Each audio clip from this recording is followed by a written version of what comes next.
Throughout history, while the many toil, the few rule. Oligarchy, government by a small elite, has outlasted empires, adapted to revolutions, and thrived even within supposed democracies. From ancient Greece to modern America, the wealthy and powerful have manipulated systems to serve their interests, often operating in plain sight, yet beyond accountability. Today, as billionaires shape policy and wealth inequality reaches historic levels, we face a disturbing question. Has true democracy ever existed, or has oligarchy simply mastered the art of disguise? My affiliate Grand News is a website and app that makes it easy to compare news articles from around the world. If that sounds interesting, you can get 40% off the Vantage plan if you click the link in the description. Oligarchy is a form of government in which political power effectively rests with a small elite segment of society. The classical definition is governance by a few, usually the wealthy, for corrupt or selfish reasons. The word oligarchy is derived from the Greek word for few and rule. Oligarchy refers to the limitation of political power to only a small portion of the community, such as a few families or individuals, the oligarchs. Oligarchy is often compared with both aristocracy and various forms of democracy. In practice, however, nearly all governments, whatever their form, are run by a small minority of members of society. From this perspective, the major difference between oligarchy and democracy is that in the case of a representative democracy, leading individuals or members of the elite run against each other in elections and acquire power through winning public support.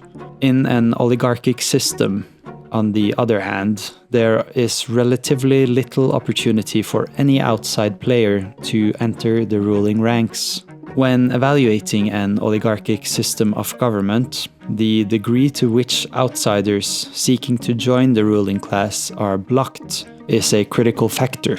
In practice, oligarchies are often in the hands of a few powerful families.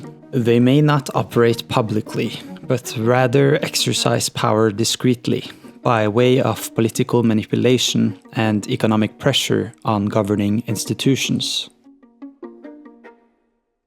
The term oligarchia was used by Aristotle in ancient Greece to refer to despotic power exercised by a small and privileged group for what was often corrupt or selfish purposes. Oligarchy can be seen as a corrupted version of aristocracy. Whereas aristocracy is governance by a small group presumed to be most qualified, oligarchy is governance by a small group pursuing their own gain. Most traditional oligarchies form when a country's leaders come only from a closed hereditary group, like a privileged class separated by religion, wealth, family, or language. These elites almost always use their power to help themselves and their own class. In many instances throughout history, oligarchies have been synonymous with aristocracies, which were ruled by members of a noble class, or with plutocracies, ruled by the wealthy members of a community. However, a unique aspect of oligarchy is that neither wealth nor noble birth are necessary conditions for belonging to the privileged group which rules an oligarchy. Historically, there have been organized oligarchies and unofficial oligarchies, where a group of advisors dictated the policies of an official ruler. If you're enjoying the video, please consider liking it and subscribing to my channel for more videos like this. In ancient Greece, oligarchs characteristically possessed greater wealth and influence than the rest of the community. However, noble birth was not a necessary condition for belonging to the ruling elite. The oligarchs were often a section of the old nobility, which had excluded the poorer nobility from power. In the second half of the 5th century BCE, when Athens began promoting democratic forms of government, there were still many oligarchic states in Greece, most notably being at Corinth and at Thebes. The government of the Roman Republic has often been described as oligarchical as well. Many early societies became natural oligarchies, as alliances developed between clans and tribes as a survival strategy. These often became caste systems, enforced by those born into privileged families. As societies became more complex, oligarchies sometimes evolved into more autocratic or monarchist forms of government. If one dynasty gained a significant amount of power over the others, many of the European monarchies established during the Middle Ages began this way. Monarchies have at times operated as de facto oligarchies, particularly when influential factions, such as councils of nobles, powerful advisors, or elite family networks, wield significant authority over the sovereign. In imperial China, for instance, emperors frequently found their power constrained by eunuchs and imperial relatives who manipulated governance through court intrigue. Similarly, Japan's shogunate system centralized military and administrative control under a shogun, effectively creating an oligarchy that coexisted with the symbolic authority of the emperor. In 17th and 18th century France, the royal court became a battleground for aristocrats vying to sway the monarchy, with factions leveraging patronage and political alliances to dominate decision-making. This dynamic was especially pronounced when rulers were deemed weak, inexperienced, or too young to govern autonomously, whereby his power was effectively usurped by those surrounding him. Throughout history, oligarchies have occasionally acted as catalysts for political change by compelling monarchs or dictators to share authority with broader segments of society, or advocating for institutional structures or constitutions to ensure government stability. A notable instance occurred in 1215, when nobles united to compel an unwilling King John of England to endorse the Magna Carta, which fractured the absolute power of the monarchy. This pivotal act signaled both the king's diminishing political clout and the ascendancy of an emerging oligarchy, the nobility, and was the foundational step towards democracy. The Magna Carta underwent multiple revisions in 1216, 1217, and 1225 to expand rights to a larger population, laying the groundwork for England's constitutional monarchy. Similarly, during Japan's Meiji Restoration, a coalition of samurai pressured the shogunate to restore power to the hereditary emperor, positioning themselves as genro, or elder statesmen, vested with authority to steer state affairs. These examples illustrate how oligarchic groups have historically reshaped power dynamics, balancing autocratic rule with collective governance.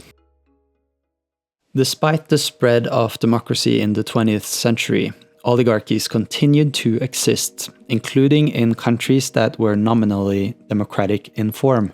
One of the most famous modern uses of the term oligarchy occurs in the Iron Law of Oligarchy, famously developed by German sociologist Robert Michels. It describes the tendency of political parties, trade unions, and similar organizations to become centralized, bureaucratic, and conservative over time, even if they start with egalitarian or radical ideals. Michels argued that all such groups inevitably develop a small core of leaders who consolidate power to manage operations efficiently, maintain order through administrative structures, and enforce a coherent ideology. This shift, he claimed, ensures the organization's survival amid internal conflicts and external challenges. Later scholars have debated Michels' theory. Some expanded its scope, applying it to legislatures, religious groups, and other institutions, while others criticized its universality.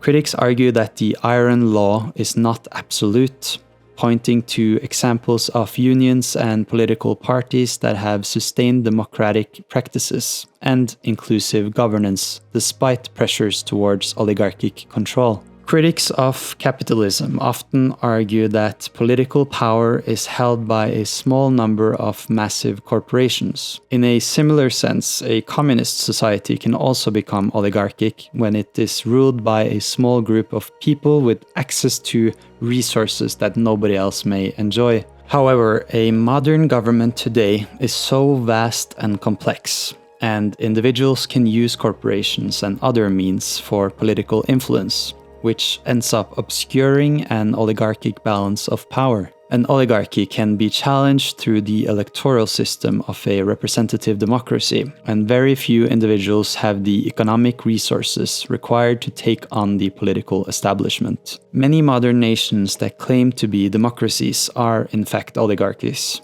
Many analysts assert that all democracies are really just elected oligarchies, or systems in which citizens must vote for an individual who is part of a pool of candidates who come from the society's elite ruling class.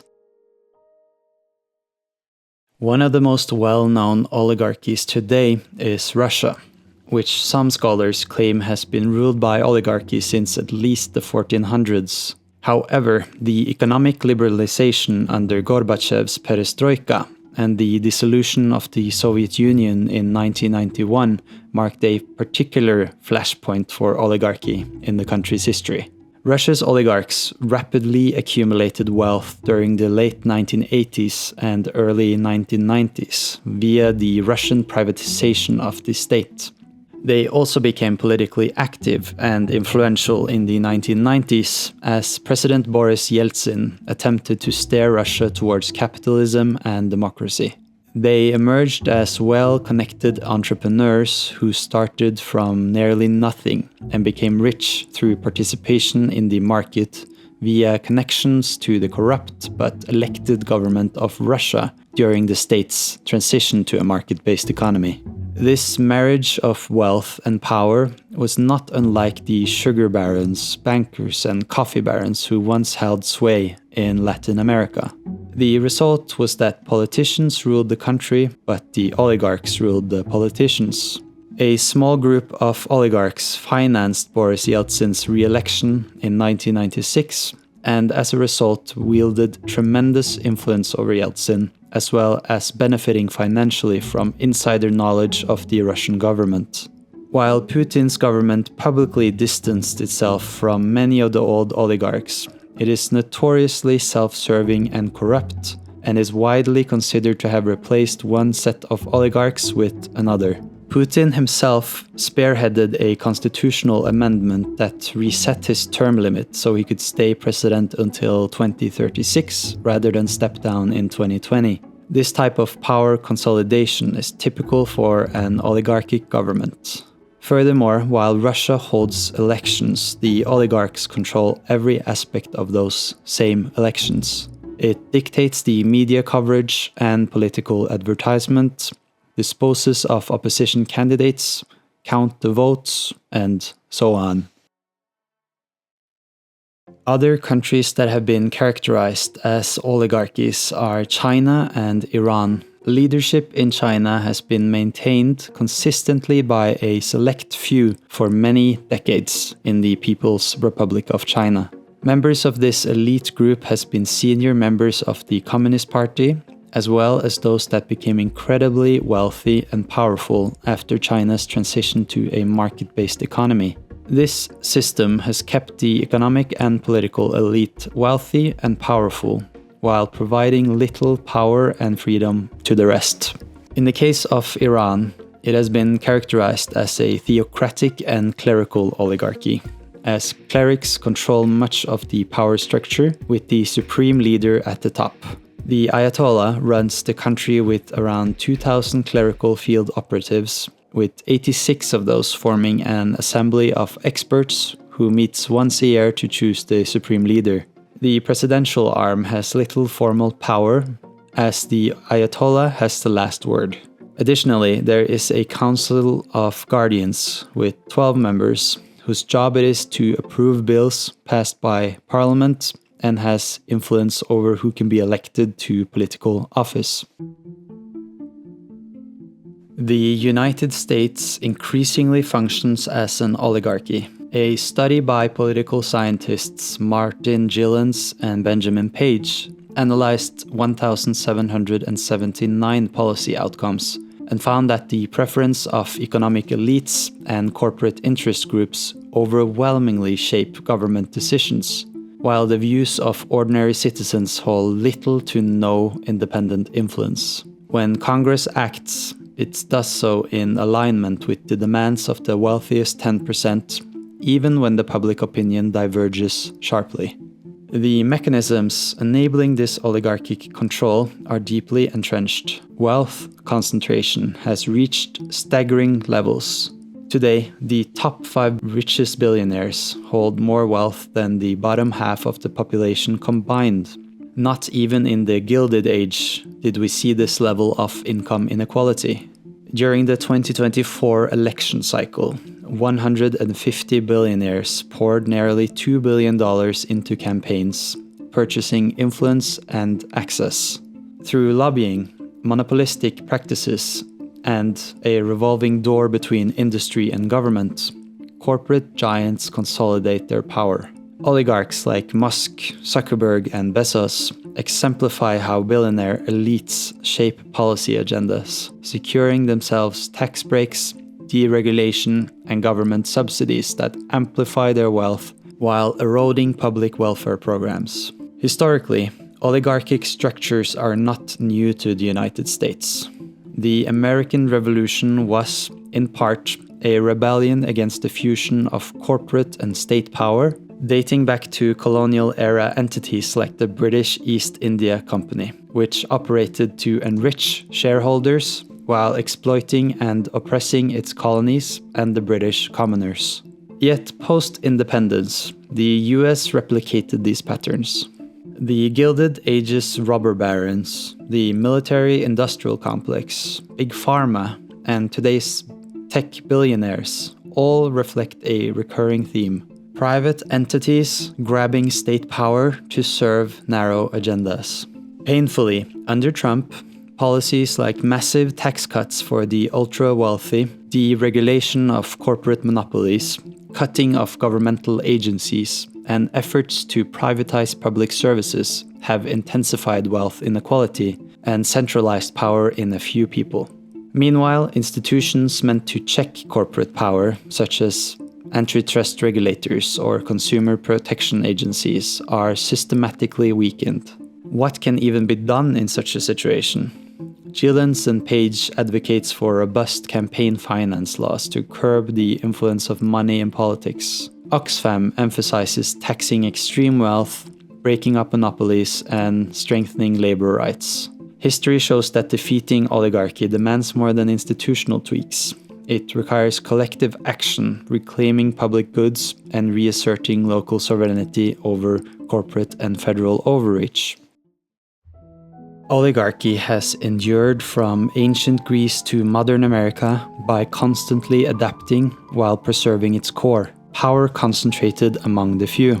Today's unprecedented wealth inequality, corporate influence over policy, and declining democratic responsiveness signal oligarchy's continued strength. History shows that such systems rarely reform voluntarily. Meaningful change requires not just campaign finance reforms or wealth redistribution, but a renewed civic commitment to democratic principles. The greatest question facing us is not whether oligarchy exists, but whether we have the collective resolve to challenge it before democratic governance becomes merely a comforting myth rather than living reality. Thanks for watching the video. If you enjoyed, please consider subscribing to the channel and liking the video, and I'll see you in the next one.